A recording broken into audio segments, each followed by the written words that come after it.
स्वागत है आपका एनबीएस पॉडकास्ट के नए एपिसोड में और शुरू करते हैं आज का किस्सा। अविनाश सिंह राठौर आर्मी से रिटायर ऑफिसर थे। बच्चे बड़े हो चुके थे और फॉरेन में सेटल हो चुके थे और इनकी पत्नी इनका थोड़ी सी जल्दी ही साथ छोड़ के चलेगी। अब ये इंडिया में अकेले रह रहे थे। जब तक ये सर्विस में थे तब तक ये आर्मी के क्वार्टर्स वगैरह में रहते रहे और जहाँ पर ये कभी घर आते भी थे तो ये रेंट का घर था। अब ये सोचते हैं कि मैं एक ऐसी जगह पे शांत से वातावरण में मकान लूँ जहाँ पर कोई ज़्यादा लोग हों ना और इन्हें परेशान करने वाला कोई हो ना और जितना हो सके प्रकृति की गोद में ये रहें। अब जब ये अपने शहर के आसपास ऐसा मकान ढूंढते हैं तो कोई ना कोई खामी तो नज़र आ ही जाती है। कभी जो ग्रीनरी होती है वो तो ज़्यादा होती है लेकिन रिहाइश ज़्यादा होती है, कहीं ग्रीनरी ज़्यादा होती है लेकिन रिहाइश जो है वो तो बिल्कुल ही नहीं होती, बिल्कुल ही सुनसान होता है। अब ये अकेले थे और इनका एक पालतू कुत्ता था, फिर थोड़ा बहुत सिक्योरिटी का तो ध्यान रखना ही पड़ता है। लेकिन काफ़ी देर बाद जाके इनको एक प्रॉपर्टी मिलती है जो अमूमन कोई काफ़ी देर से ले नहीं रहा था। इनके अनुसार वो प्रॉपर्टी बिल्कुल फिट बैठ रही थी। आसपास बिल्कुल पास नहीं, बिल्कुल थोड़ी थोड़ी दूरी पर कुछ घर थे, ग्रीनरी भी थी। लेकिन उस प्रॉपर्टी के ना लेने की वजह शायद थी कि उनकी जो ये प्रॉपर्टी थी जो इन्होंने लेनी थी या जिसके बारे में लेने का इनका विचार था, इसके बिल्कुल ही पास एक कब्रिस्तान था, या यूँ कह सकते हैं कि जो इनकी दीवार थी और दीवार के बिल्कुल बगल में ही कब्रिस्तान स्टार्ट हो जाता था। कब्रिस्तान कोई बहुत ज़्यादा बड़ा नहीं था और इसको पार्क के जैसे एक तरह से डेकोरेट किया गया था कि ऐसा नहीं है कि बिल्कुल ही वो उसको कब्रिस्तान है। मुस्लिम कब्रिस्तान था बेसिकली और थोड़ा बहुत ग्रीनरी भी थी और पगडंडियाँ टहलने के लिए बनाई गई थी, तो एज अ पार्क भी लोग शाम को उसको यूज़ कर सकते थे। अब आमतौर पे क्या होता था कि ये जो घर था शायद इसलिए नहीं लिया जा रहा था कि बिल्कुल पास में घर है, और जब ये घर की हालत देखते हैं तो अंदर से घर की हालत कुछ अच्छी नहीं थी, लेकिन इनको पहली ही नज़र में मकान पसंद आ गया। अब कुछ जो लोग थे उनको सलाह देते हैं कि भाई कब्रिस्तान के आसपास घर है तो ना ही लो, अच्छा है। लेकिन वो जानते नहीं थे कि वो बात किससे कर रहे हैं। अरे भाई, जो आर्मी में रहा हो उसको मौत का कैसा डर, उसको भूत प्रेतों का कैसा डर, उससे कहीं ज़्यादा भयावह दृश्य उन्होंने देखे होते हैं। लेकिन जो ये प्रेत होते हैं, जो ये भूत होते हैं, इनकी तासीर कुछ अलग होती है। ये अपने दुश्मन को एकदम से नहीं मारते, ये उसको उस हद तक डराते हैं कि इंसान खुद ही मौत की भीख मांगने लग पड़े। क्या ऐसा कुछ इनके साथ होने वाला था? ये तो किस्से में आगे पता लगेगा। लेकिन अब इससे पहले कि जो किस्सा है वो अपनी लय में आए, आप अपना काम जरूर कर दीजिए, यानी कि वीडियो को लाइक कर दीजिए, चैनल को सब्सक्राइब कर दीजिए। अब सब्सक्राइब करने का एक बहुत ही बड़ा कारण ये है कि यहाँ पर जो हॉरर के शौकीन हैं उनके लिए यहाँ पर हर रोज़ एक नई वीडियो अपलोड होगी और वीकली पॉडकास्ट भी, इसलिए फिर सब्सक्राइब करना तो बनता ही है। अब चलते हैं किस्से के अगले पड़ाव की ओर। अब इनको ऑफिसर साहब को, रिटायर ऑफिसर साहब को मकान पसंद आ जाता है और कुछ हद तक सस्ता भी मिल रहा था क्योंकि काफ़ी सालों से ये बंद था। अब इस मकान की हिस्ट्री में ये बहुत ज़्यादा जाते भी नहीं। अमूमन ये मकान उन बाकी सारे मकानों से पुराना था जो आसपास थे, या फिर कह सकते हैं कि अगर कोई इस मकान की हिस्ट्री होगी भी तो कम से कम इन लोगों को तो बिल्कुल भी पता नहीं होगी। मकान को ये रेनोवेट कराते हैं, अपनी मर्जी के पेंट कराते हैं, सब कुछ कराते हैं, जितना वो इस पर खर्चा अलग से कर सकते थे करते हैं। अब जो मकान है वो बनकर बिल्कुल इनके उम्मीद के मुताबिक तैयार हो जाता। वैसे यूँ कह सके कि एक जाने के लिए मकान काफ़ी बड़ा था, लेकिन इनको जैसा चाहिए था वातावरण वैसा वातावरण मिल गया था। बस बगल में था तो एक कब्रिस्तान। लेकिन आर्मी ऑफिसर तो भली भांति जानते हैं कि मुर्दे भी क्या कभी बोलते हैं। शायद इस किस्से में बोलते हैं।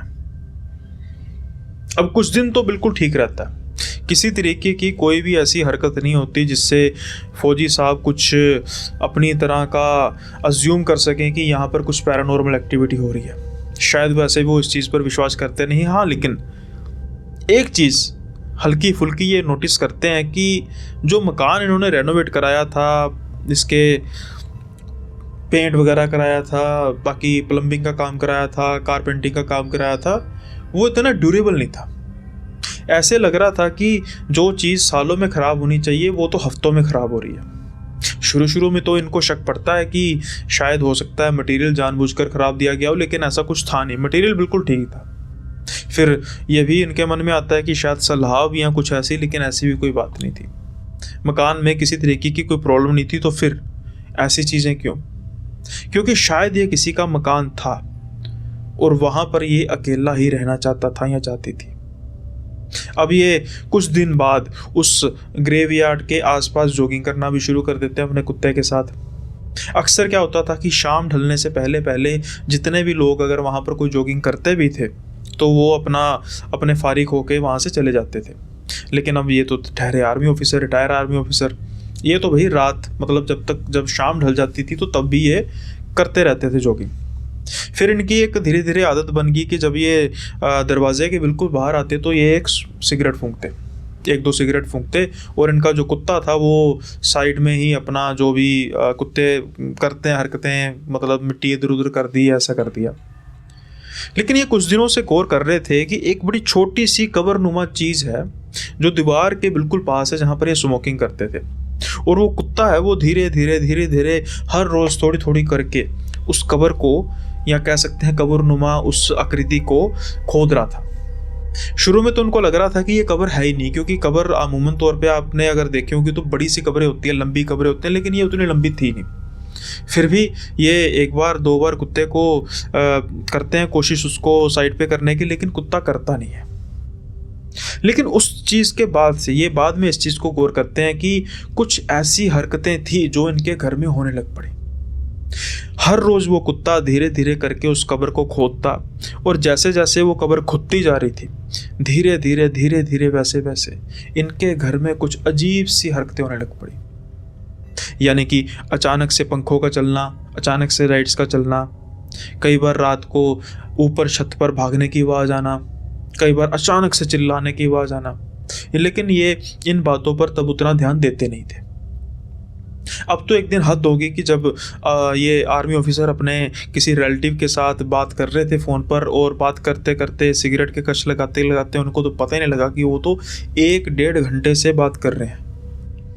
और शायद ये टाइम उस कुत्ते के लिए बिल्कुल काफ़ी था कि उसने उस सारी की सारी कब्र शान मारी, एक साइड ही बिल्कुल शान मारी, और वहाँ से निकली हड्डियाँ। शायद किसी बच्चे की हड्डियाँ थी वो। अब जब army officer, retire army officer उस कब्र को देखते हैं, उस हड्डियों को देखते हैं, तो भुचक्के रह जाते हैं और कुत्ते को साइड पर करके मिट्टी हल्की फुल्की ऊपर डालते हैं, क्योंकि उनको भी पता था कि जो भी हुआ गलत हुआ। ऐसे किसी लाश की बेअदबी नहीं करनी चाहिए, चाहे उनके कुत्ते ने की है, लेकिन हुई तो है। अब आर्मी ऑफिसर जो हैं वो तो इस चीज़ को समझ रहे थे, लेकिन क्या वो आत्मा, क्या वो प्रेत आत्मा इस चीज़ को समझ पा रही थी कि जो कुछ भी हुआ वो गलती से हुआ है, ना कि उनकी अपनी मर्जी से? जो उनके कुत्ते ने किया था उसका खामियाजा अब इन रिटायर आर्मी ऑफिसर को भुगतना पड़ना था। बड़े ही चाव से उन्होंने ये घर खरीदा था, या यूँ कह सकते हैं कि अपनी जीवन की बहुत बड़ी पूंजी लगा के इन्होंने इस घर को खरीदा था, और इस घर से काफ़ी खुश भी थे, या यूँ कहें कि इनके सपनों का घर भी था वो, लेकिन लंबे समय के लिए रहने वाला नहीं था। जिस दिन से उस कब्र की खुदाई उस कुत्ते ने की, उस दिन से तो कुछ हरकतें ज़्यादा ही होने लग पड़ी। जो चीखें इनको लगता था कि कुछ दूर से आ रही हैं, या फिर ये अचानक उठते थे तो इनको लगता था कि इनकी छत पर कोई घूम रहा है, वो हरकतें अब काफ़ी ज़्यादा तेज़ होने लग पड़ी। और एक रात जब ये सो रहे थे तो इनको हल्की सी जब जाग खुली तो इन्होंने साफ महसूस किया कि कोई बच्चे नुमा चीज़ इनके बेड के चारों ओर घूम रही है। अब बेड जो होता है वो तो उसका जो एक हिस्सा होता है वो वॉल के साथ फिक्स होता है, चारों ओर घूमने का मतलब है कि घूम रही है, और जब उस लेवल पर आती है तो वहाँ से बिल्कुल चीर के वहाँ से निकल जाती है, ट्रांसपेरेंट। पहले तो ये इस चीज़ को समझ नहीं पाते और थोड़ा बहुत डर भी लगता है, लेकिन ये अपने आप को संभालते हैं और ये चीज़ महसूस करते हैं अपने जीवन में पहली बार कि ये कुछ नॉर्मल चीज़ तो है नहीं। तो ये समझदारी दिखाते हैं, ये चुप करके आराम से लेटे रहते हैं और ये प्रिटेंड करते हैं कि इनको इस चीज़ के बारे में पता ही नहीं है। कुछ ही समय बाद वो जो परछाई आसपास घूम रही थी उसकी धीरे धीरे चीखों की आवाज़ आने लग पड़ी, और साथ ही जो बाहर कुत्ता लेटा हुआ था इनका उसकी भी। जैसे तैसे करके ये रात गुजारते हैं और उनको ये चीज़ का आभास हो जाता है, हो ना हो, इस चीज़ का लिंक इस कब्र से तो ज़रूर है। अब लेकिन कर भी क्या सकते थे? कहीं ना कहीं ये चीज़ के बारे में सोचते हैं कि अगर मैंने ये कुछ बात की तो लोग ऑफेंड ना हो जाएं, इसलिए ये फिर इस चीज़ को रफा दफा कर देते हैं। लेकिन जो उस कब्र में था वो थोड़ा रफा दफा करने वाला था। अब क्या होता है कि एक दिन ये अपने किसी काम से जाते हैं, कुत्ते के साथ जा रहे होते हैं, जॉगिंग करना तो कुछ भी कर रहा होता है। जब वापस आते हैं अपने मेन डोर को खोलते हैं, लेकिन उसके बाद तो इनकी हैरानी की सीमा रहती नहीं है, क्योंकि जो मेन डोर के बाद एडजॉइनिंग डोर होता है जिससे लॉबी का एरिया होता खुलता है, वो डोर ओपन था। ये तो एकदम से चौकन्ने हो जाते हैं और इनको लगता है कि हो ना हो कोई चोर उचक्का यहाँ पर घुसा है। ये धीरे से अंदर की तरफ जाते हैं, बगल में एक रोड पड़ी होती है उसको उठाते हैं और आगे की तरफ लॉबी की तरफ जाते हैं। लेकिन जब ये बेडरूम की तरफ जाते हैं तो देखते हैं कि वहां पर इनके बेड पर एक छोटी सी बच्ची बैठी हुई है, जो बड़े अजीब से तरीके से गुनगुना रही है। और वो गुनगुनाने की आवाज़ इतनी ज़्यादा डरावनी थी कि ये भी डर चुके थे। अब ये धीरे धीरे उस तरफ जा रहे होते हैं और अचानक से इनका कुत्ता भौंकने लग पड़ता है। और जैसे ही इनका कुत्ता भौंकता है तो वो पलट के देखती है, लेकिन उसकी जो गर्दन होती है वो बिल्कुल 180 डिग्री घूमती है। अब जब 180 डिग्री घूमती है और उसकी शक्ल, या यूँ कहें कि शक्ल तो थी नहीं, हड्डियां ही थी बिल्कुल। जिंदगी में पहली बार आर्मी ऑफिसर, इन रिटायर आर्मी ऑफिसर को डर लगा, बहुत ज़्यादा डर लगा, और वो दरवाज़ा झट से अपने आप बंद हो जाता है। और जब वो दरवाज़ा खोलते हैं तो वहाँ पर कोई नहीं होता, लेकिन इनके बेड पर हल्की सी मिट्टी जरूर होती है, जो इस बात का प्रतीक थी कि हो ना हो ये आत्मा, ये प्रेत आत्मा उसी लड़की की प्रेत आत्मा है जिसकी कब्र इस कुत्ते ने, इनके कुत्ते ने गलती से खो दी थी। लेकिन अभी कहर तो शुरू होने वाला था। अगली रात ये सो रहे होते हैं तो ऐसा इनको किसी चीज़ का आभास नहीं होता कि कोई इनके आसपास है, लेकिन अचानक से इनका जो कुत्ता है वो मिमियाने लग पड़ता है। भौंकने नहीं, मिमियाने लग पड़ता है, जैसे किसी चीज़ से डर रहा होता है। ये दरवाज़ा खोलते हैं। जब दरवाज़ा खोल के बाहर जाते हैं तो फर्श पर खून ही खून होता है और आंतड़ियाँ ही आंतड़ियाँ होती है। ये अचानक से अपने कुत्ते की तरफ देखते हैं कि कहीं कुत्ते को तो कुछ नहीं हुआ, लेकिन कुत्ता तो बिल्कुल कॉर्नर में डर कर बैठा हुआ था और उसका मुंह बिल्कुल साफ था, यानी कि उसने कोई जानवर को नहीं खाया, वो तो डर रहा था। अब वो देखते हैं तो वहाँ पर फर्श पर एक बिल्ली पड़ी हुई थी जिसकी आंतड़ियाँ पूरी तरीके से बाहर आई थी। ऐसा लग रहा था कि जैसे किसी जानवर ने या किसी प्रेत ने काफ़ी बेरहमी से उसको मारा है। और वो नज़ारा कहीं ना कहीं इस कुत्ते ने सारा का सारा देखा है। ये देख के तो आर्मी ऑफिसर के होश ही उड़ जाते हैं और अब उस रात के समय में कर ही क्या सकते थे। जैसे तैसे करके उसके एक बिल्ली को ये उठाते हैं, उसके जो भी बचे खुचे अंग होते हैं उसको उठाकर ये ज़मीन में गाड़ते हैं। उस रात ये सो नहीं पाते और कुत्ते को अपने साथ ही रखते हैं, क्योंकि ये बात इनकी समझ में आ ही नहीं रही थी कि ये खून, ये बिल्ली कैसे मरी। और खून के जो धब्बे थे फर्श पर पड़े हुए थे, वहाँ पर साफ तौर पर कुछ कदमों के निशान थे। इनके कुत्ते के नहीं थे, ना ही बिल्ली के थे, जैसे छोटे से इंसान के, छोटे से बच्चे के कदमों के निशान होते हैं। ये इस बात को समझ चुके थे कि हो ना हो कुछ ज़्यादा ही गड़बड़ हो चुकी है। अब इससे अगली रात थी, वो तो इनके लिए और कहर की रात थी। ये आराम से अपने बिस्तर में सो रहे थे और अचानक से एक कुत्ते की बहुत ज़्यादा ज़ोर से चीखने की आवाज़ आती है, जैसे उसने को किसी ने ज़ोर से ईंट मारी हो या ज़ोर से पैर मारा हो। ये जल्दी से भाग के बाहर जाते हैं और देखते हैं इनके कुत्ते की गर्दन बिल्कुल मुड़ी होती है, जैसे किसी ने फोर्सफुली कुत्ते की गर्दन को मोड़ दिया होता। इनका प्यारा पेट, इनका प्यारा कुत्ता भी नहीं रहा। ये फौरन रातों रात उसी समय उस मकान को छोड़ते हैं और होटल में गुजारते हैं।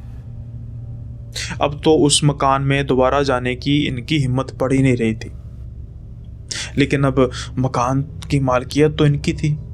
क्या सच में इनकी थी, या फिर उनकी थी जो इस मकान में रह रहे थे, या फिर कह सकते हैं कि रह नहीं रहे थे कि उस कुत्ते ने इस मकान के असल मालिक को फिर से जगा दिया। अब ये पता करते हैं उस मकान की हिस्ट्री को, और उस मकान की जो हिस्ट्री थी वो बहुत ही भयावह थी। इस मकान में कई साल पहले अब्दुल नाम का एक आदमी रहता था और उसकी पत्नी और अपनी बच्ची के साथ। लेकिन किसी कहाँ सुनी में उसने उन दोनों को आग लगा दी और फरार हो गया। और उनकी बची खुची जो अवशेष थे बॉडी के इसी कब्रिस्तान में दबाए गए थे, और वो कब्र थी वो उसी बच्ची की कब्र थी। उस बच्ची की माँ तो शायद अभी भी कब्र में सो रही थी, लेकिन उस कुत्ते ने गलती से उस बच्ची को जगा दिया। अब इन आर्मी ऑफिसर को कुछ पता लग नहीं रहा था कि क्या किया जाए, तो वो सिर्फ अब एक काम कर सकते थे कि ना चाहते हुए भी उन्होंने इस मकान को छोड़ा और कोई और मकान ढूंढने लग पड़े। लेकिन ये उनके सपनों का मकान कैसे नाइटमेयर में बदल गया, और एक अनचाही गलती की उनके कुत्ते ने, और उस कुत्ते ने ऐसे प्रेत को जगा दिया, कब्रिस्तान के ऐसे छोटे से प्रेत को जगा दिया कि अगर शायद कुछ दिन वो आर्मी ऑफिसर भी यहाँ पे रह लेते तो ये किस्सा सुनाने के लिए कोई होता ही ना। आई होप ये किस्सा आपको बेहद पसंद आया होगा, और अगर पसंद आया तो इसको लाइक करना मत भूलिएगा, कमेंट में बताइए कैसा लगा किस्सा, और साथ के साथ ही शेयर करना मत भूलिएगा अपने दोस्तों के साथ। और बढ़ते हैं अगले किस्से की ओर। अब पिछले किस्से में तो एक कोइंसिडेंस था कि जिस मकान में गए वहाँ पर एक हादसा हुआ था, लेकिन जब वो उस मकान में जाते हैं ऐसी कुछ हरकत होती नहीं। लेकिन अगर कोई आपका जानने वाला आपको एक्सपेरिमेंट के तौर पर यूज़ करे तो कैसा हो? ऐसा ही होता है मंगल कुमार के साथ। मंगल कुमार एक शहर में रेंट पर रह रहे थे। हालांकि उनकी माली हालत ठीक ठाक थी, लेकिन उनके 2 बच्चे थे और एक बेटी थी 14 साल के आसपास और एक बेटा था 10 साल का। तो उनके मन में सिर्फ एक ये थी बात कि भाई मैं हायर एजुकेशन अपने बच्चों को दिलाऊंगा, तो मकान तो हम रेंट पर रह ही लेंगे, ऐसी कोई बात नहीं है। तो लेकिन पहले जो सबसे ज़रूरी चीज़ है वो है एजुकेशन बच्चों की, जो बिल्कुल ठीक बात थी। इसलिए वो तंग हाली में रह रहे थे, यानी मकान के एवज में तंग हाली में रह रहे थे कि जो रूम था, जो घर था, वो भी 2-3 कमरों का था, और एक में बच्चे, एक में खुद, और उनकी मदर भी थी। ऐसे में मकान जो छोटा था, लेकिन फिर भी जैसे तैसे करके गुजारा कर रहे थे। अब इनका एक दोस्त है जो NRI दोस्त है, उसका एक बहुत ही बड़ा विला था, हर एक फैसिलिटी, बड़ा सा गार्डन, कमरे, 5-6 कमरे, और एक A1 फर्नीचर, सब कुछ बिल्कुल बढ़िया, और वो रेंट पर था। लेकिन आए दिन क्या होता था कि कभी कुछ हफ्तों में, कभी कुछ दिनों में, कभी कुछ महीनों में लोग आते जाते रहते थे उस फार्म हाउस में, या फार्म हाउस कहीं तो ज़्यादा बेटर है। अब उनका दोस्त इस चीज़ के बारे में बिल्कुल सही तरीके से जान नहीं पाता था, या फिर उसको पता भी था, इस बारे में तो पता नहीं, लेकिन वो इस चीज़ से परेशान था कि उसका जो घर है अगर खाली पड़ा रहा तो ऐसे में तो कब्जा हो सकता है, कुछ भी हो सकता है। तो इसलिए फिर वो रेंट पर देता था, पर रेंट पर कोई ज़्यादा देर तक टिकता नहीं था। अब ऐसे में क्या होता है कि एक बार वो इंडिया आता है और अपने दोस्त मंगल कुमार से मिलता है। फिर बातों बातों में पता लगता है कि मंगल कुमार को रहने में काफ़ी ज़्यादा दिक्कत हो रही है। अब इस चीज़ का सोल्यूशन तो उनके पास था। वो कहते हैं कि भाई बात ऐसी है कि यार मेरा फार्म हाउस तो तुझे पता है, वहाँ पर ना लोग ज़्यादा देर तक रहते नहीं हैं, पता नहीं यार, मतलब बड़ा है इसलिए साफ़ सफाई का झंझट ये वो। मेरी बात सुन यार, तू वैसे ही रह ले, मुझे रेंट की लालच नहीं, क्या रेंट क्या होगा, तू वैसे ही रह ले। अब दोनों में आर्ग्यू होना शुरू हो जाता है। मंगल कुमार कहता है कि भाई रह तो लूँगा लेकिन रेंट दूंगा, चलो। अब दोस्तों में जैसे तैसे करके बात बनती है, और जो भी अपना ये अपने हिसाब से सेटलमेंट करते हैं, और ये शिफ्ट हो जाते हैं उस फार्म हाउस में। बेहतरीन फार्म हाउस, इनकी पत्नी, इनके बच्चे, इनकी माँ तो देखते ही रह जाते हैं। अब जो तंग हाली में छोटे मकानों में रह रहा है और अचानक से उसको महल नुमा एक चीज़ मिल जाए तो सबके तो जो होश हैं वो तो उड़ेंगी, और खुशी का तो ठिकाना कोई रहेगा ही नहीं। यही इनके साथ हुआ, और अब सभी खुश थे कि भाई क्या मकान मिला, क्या प्रॉपर्टी मिली, और वो भी इतने कम रेंट में।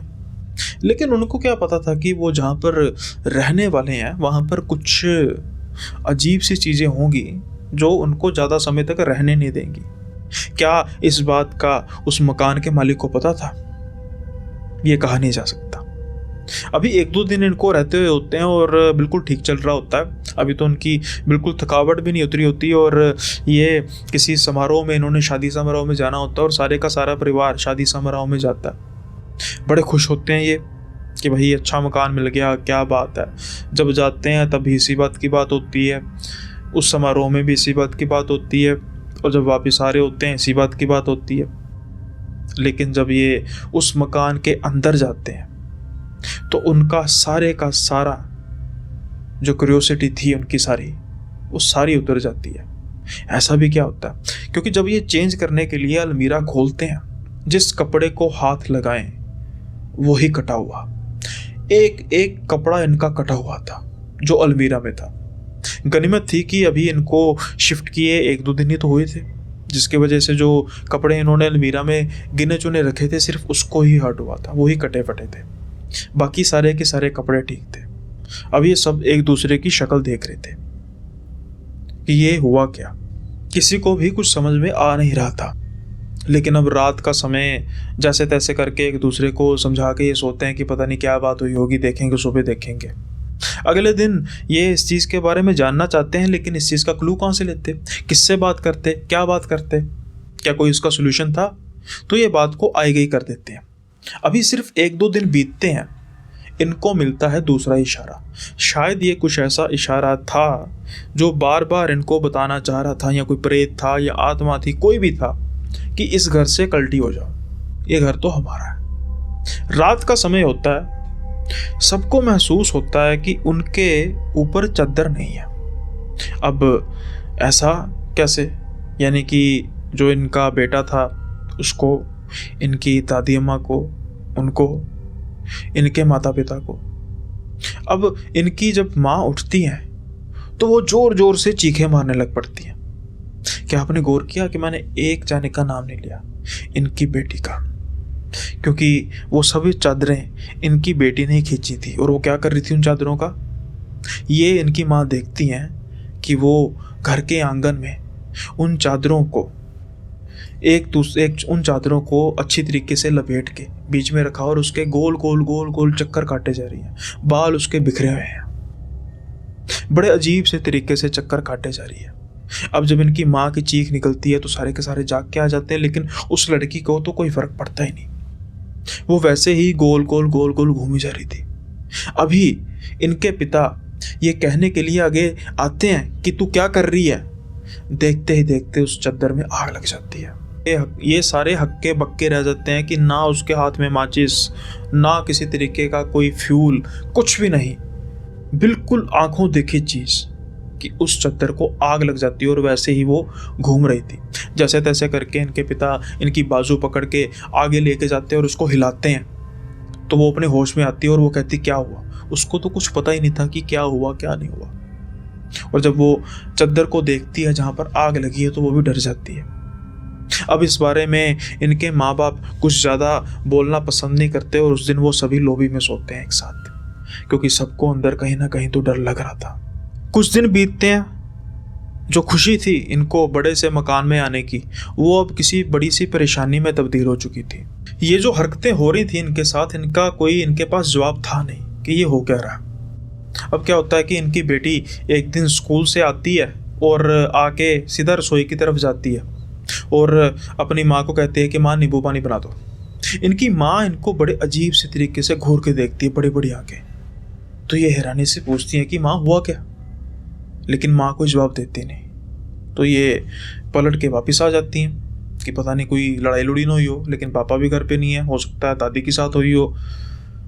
ऐसा कुछ था नहीं, क्योंकि जब ये बैग वगैरह रखती हैं तो दोबारा आती हैं तो इनकी माँ लॉबी में बैठी हुई थी सोफे पे। तो ये अपनी माँ से पूछती हैं कि मम्मी आपने नींबू पानी बनाया नहीं। तो इनकी माँ कहती है बेटा तूने कब कहा। तो ये बड़ी हैरानी से पूछती हैं कि माँ मैंने तो आपको कहा था कि नींबू पानी बनाओ, आप तो रसोई में काम कर रही थी। तो इनकी माँ कहती है कि मैं तो रसोई में पिछले 1-1.5 घंटे से नहीं गई, मैं तो अपने रूम में लेटी हुई थी, तेरी बात सुनी आके मैं लॉबी में बैठ गई। आके तूने खाना खुना खाना होगा तो तू आके जब बैठेगी तो फिर बात करेंगे क्या खाना है, तेरी दादी होगी। तो फिर ये कहती हैं कि मुझे दादी और आप में कोई फ़र्क नज़र नहीं आएगा। अब जब वो रसोई में जाती हैं तो वहाँ पर एक नींबू कटा हुआ मिलता है इनको, साथ में चाकू पड़ा होता है। ये दोनों देख के तो डर जाती हैं कि भाई ये नींबू काटा किसने, क्योंकि जो इनकी दादी माँ थी वो तो सो रही थी कमरे में और इन तीनों के अलावा घर में कोई था नहीं। अब घर में इस चीज़ की चर्चा होने लग पड़ती है कि घर में कुछ ऐसा अनयूजुअल है, इसलिए तो इतना सस्ता किराए पे मिल गया। और यहाँ पर जैसे बात हो रही थी, भाई साहब कह रहे थे कि कोई टिकता नहीं है। क्या कोई ऐसा कारण था जिसकी वजह से कोई टिक नहीं रहा था? शायद यही कारण था। इतने इनको इशारे मिल रहे थे लेकिन फिर भी ये टिके हुए थे और किसी को ये पसंद था नहीं। 1-2 महीने बीतते, अब सर्दी आती है। अब इनका परिवार आंगन में अलाव जलाकर बैठा हुआ था। सारे हंस खेल के बातें कर रहे थे। जो पिछले 1-2 महीने में हल्का फुल्का हो रहा था उन चीज़ों को भूलने की कोशिश कर रहे थे, लेकिन अब जो होने वाला था उसको कतई ही भुलाया जा ही नहीं सकता था। क्योंकि जब ये सारे अलाव जलाकर बैठे थे तो अचानक से इनके पिता एक तरफ इशारा करते हैं और देखते ही रह जाते हैं। उनके हाथ कांप रहे थे, आंखों में डर साफ था। वो क्या देखते हैं? वो अलाव के उस साइड पर बैठे थे कि जहां इनके घर का जो छत है और छत पर जो जहां पर टंकी होती है वो साफ नजर आ रही थी। वहां पर कोई बैठी हुई थी, बड़ी ही अजीब सी शक्ल की, लंबे लंबे बाल और बड़े बड़े उसके दांत और आंखों के आसपास अजीब से तरीके के धब्बे जो साफ इनको नजर आ रहे थे। और वो बड़े आराम से बैठकर अपनी टांगे हिला रही थी। जब सब देखते हैं, ये जो चीज़ थी वो एक को नज़र नहीं आती, वो सबको नज़र आती है। और ये आई थिंक फाइनल मैसेज था कि यहाँ से तो अब निकलना ही पड़ेगा। अब वो ऑन द स्पॉट सब कुछ छोड़ छाड़ के वहाँ से भागते हैं और अपने नए फ्रेंड को फ़ोन करते हैं कि भाई हम भी यहाँ पर रहने नहीं वाले और यहाँ पर आपको भी कुछ ना कुछ कराना पड़ेगा, क्योंकि जो हमने देखा है उस पर आप शायद विश्वास करें ना, लेकिन अगर हम इस घर में ज़्यादा देर रहे तो वो हमें जीने नहीं देगी, वो हम सबको मार देगी। अब लेटेस्ट अपडेट में तो वो घर अब खंडर बन चुका है। ना ही वो घर उसके बाद कभी बिका और ना ही उस घर में बाद में कोई रहने के लिए आया। आई होप ये किस्सा भी आपको पसंद आया होगा, और आपको पसंद आया तो इसको लाइक ज़रूर कर दीजिए और कौन सा किस्सा आपको ज़्यादा पसंद आया वो ज़रूर बताइएगा। इसी के साथ ही चैनल को सब्सक्राइब कर दीजिए, क्योंकि जैसा कि मैंने कहा कि ये वन स्टॉप चैनल है हॉरर का। हर रोज़ नई स्टोरी 9 बजे आपको सुनने को मिलेगी और वीकली पॉडकास्ट मिलेगा। और इसके साथ साथ ज़रूर फीडबैक दीजिए कि जो एपिसोड्स आपको बाकी भी सारे कैसे लग रहे हैं। मेरी कोशिश होती है कि एक से बढ़कर एक अजीब सी कहानी, अलग सी कहानी, अलग सा किस्सा, डरावना किस्सा आपको बताया जाए। और उसके लिए मेहनत बहुत लगती है, बहुत छांट कांट करनी पड़ती है। सैकड़ों किस्से होते हैं, उसमें से फिर चुनना पड़ता है और उतना ही टाइम कंज्यूमिंग होता है। तो अगर आपको ये एफर्ट पसंद आ रहे हैं तो लाइक करना तो बनता है और कमेंट बॉक्स में इस चीज़ों को ज़रूर बताइए कीजिए। अब हम चलते हैं सेगमेंट की ओर, जो सेगमेंट हमने रिसेंटली इंट्रोड्यूस किया है। और उसका एक कारण है। कारण ये है कि देखिए, कहानी किस्से तो चलते रहते हैं, लेकिन एक इंटरेक्शन होनी भी बहुत ज़रूरी है। और आप इतने बड़े बड़े मैसेज डालते हैं, इतने बड़े बड़े कमेंट्स करते हैं, और मैं नहीं चाहता कि मैं भी बस लिख के उसको आंसर कर दूं। सो अब उस सेगमेंट की तरफ जाते हैं और जो आज का कमेंट है उसको पढ़ते हैं।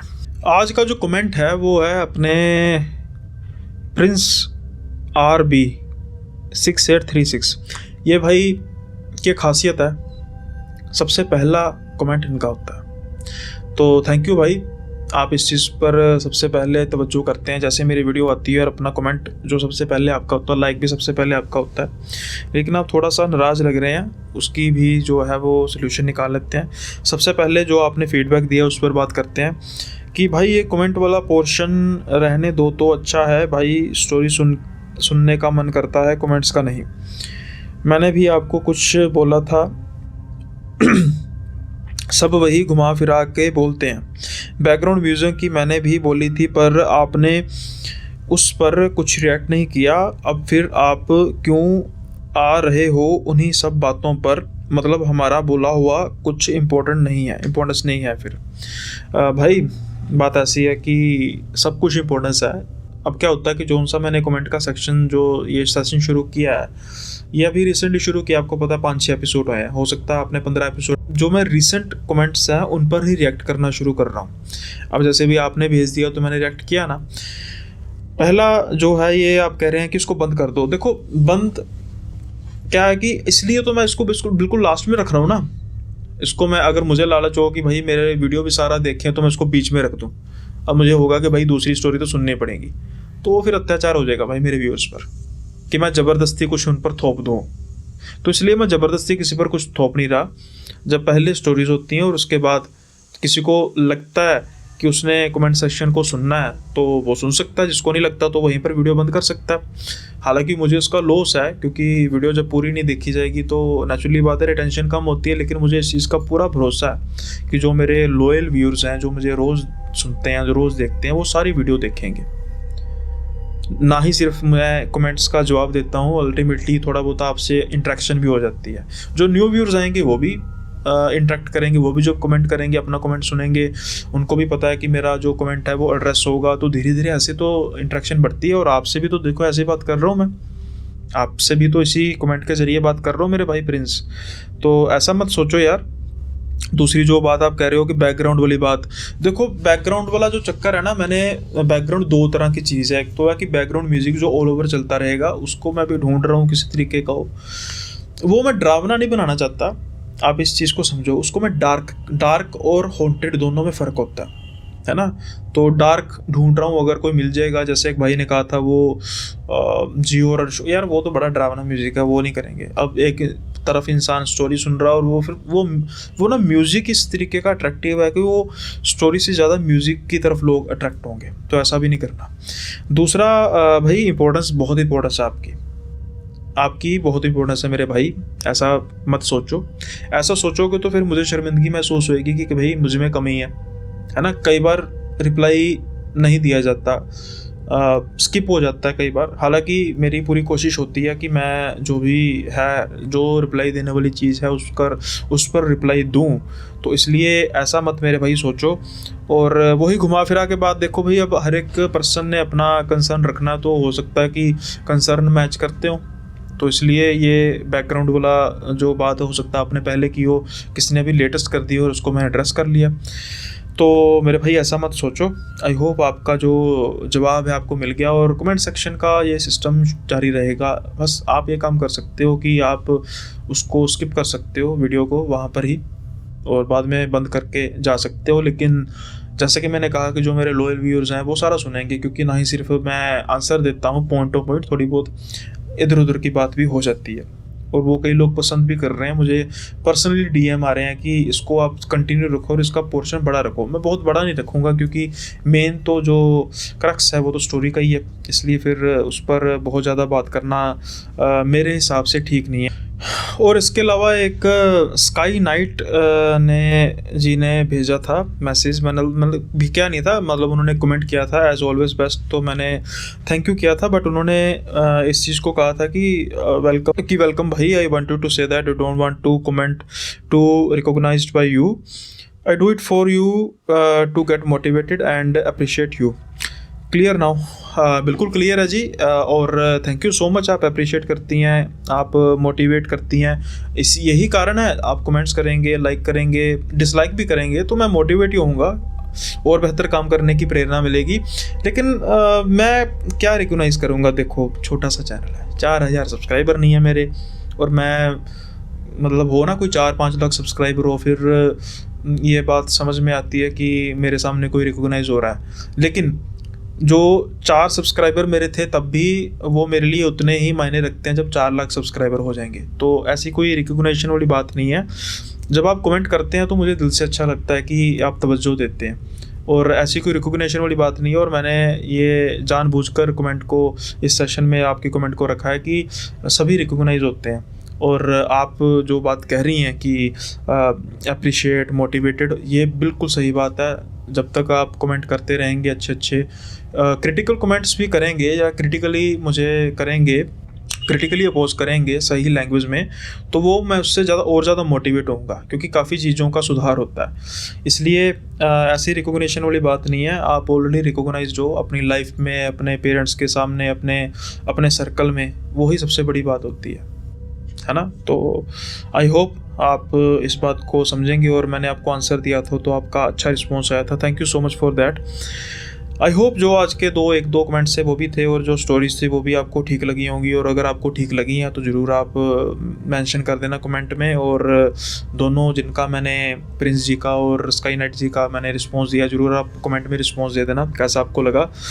इसी के साथ आज का एपिसोड जल्दी से ख़त्म करते हैं और जल्दी से मिलेंगे अगले एपिसोड में नए किस्सों के साथ। तब तक के लिए बाय बाय, अपना ख्याल रखिएगा।